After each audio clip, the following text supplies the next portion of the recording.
আবারও একটি সুন্দর কুয়াশাময় সকালে আপনাদের সবাইকে সুপ্রভাত জানিয়ে ব্লগটি শুরু করলাম। আপনারা আগের পর্বে দেখেছিলেন আমরা এই হোটেলেই নাইট স্টে করেছিলাম।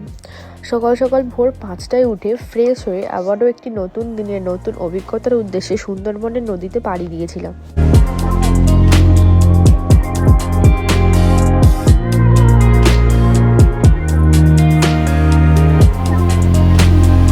বোটে বসতে না বসতেই আমাদের দিয়েছিল চা আর বিস্কুট। আমরা সুন্দর পরিবেশ উপভোগ করতে করতে চাটাকে এনজয় করছিলাম।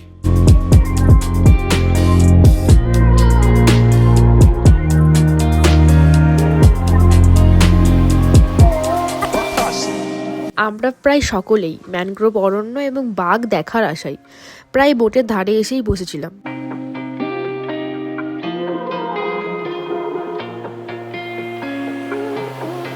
চারিদিকের সমস্তটা ম্যানগ্রোভ অরণ্যে ভর্তি। আর এই যে আপনারা এই খাঁড়িটি দেখছেন জঙ্গলের দিকে ঢুকে গিয়েছে। সাধারণত এখানে বাঘ বা জঙ্গলের অন্যান্য প্রাণীরা জল খেতে আসে।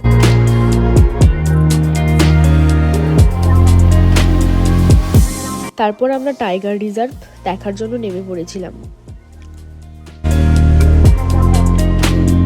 জাল দিয়ে ঘেরার মধ্য দিয়ে আমরা হাঁটছিলাম। আমরা ছিলাম খাঁচার মধ্যে, পশু পাখিরা ছিল প্রায় স্বাধীন। সুন্দরবনের যেই দিকেই তাকাই দূর দূরান্ত পর্যন্ত শুধুই জঙ্গল আর জঙ্গল। চারিদিকটা দেখতে বেশ ভালোই লাগছিল। আমরা সকলে মিলে চারিদিকটা খুব নিখুঁতভাবে দেখতে দেখতে যাচ্ছিলাম, যদি কোনো বাঘ দেখতে পাই তার আশায়।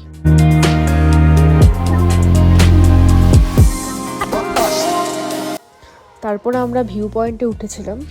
চারিদিকটা দেখতে জাস্ট ওয়াও লাগছিল। চারিদিকটা জঙ্গল আর মাঝখানে আমরা দাঁড়িয়ে।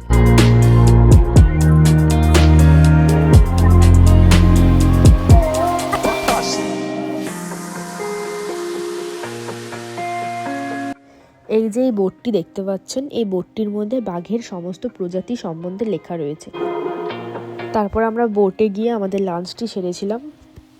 তারপর বিকেল হতে না হতে আমাদের হাতে চলে এসেছিল একটি করে ফল। তারপর রুমে গিয়ে আমরা নিজেদের মধ্যে একটু আনন্দ ফুর্তি করছিলাম। এইভাবেই আমরা সুন্দরবনের দ্বিতীয় দিনটি কাটিয়েছিলাম।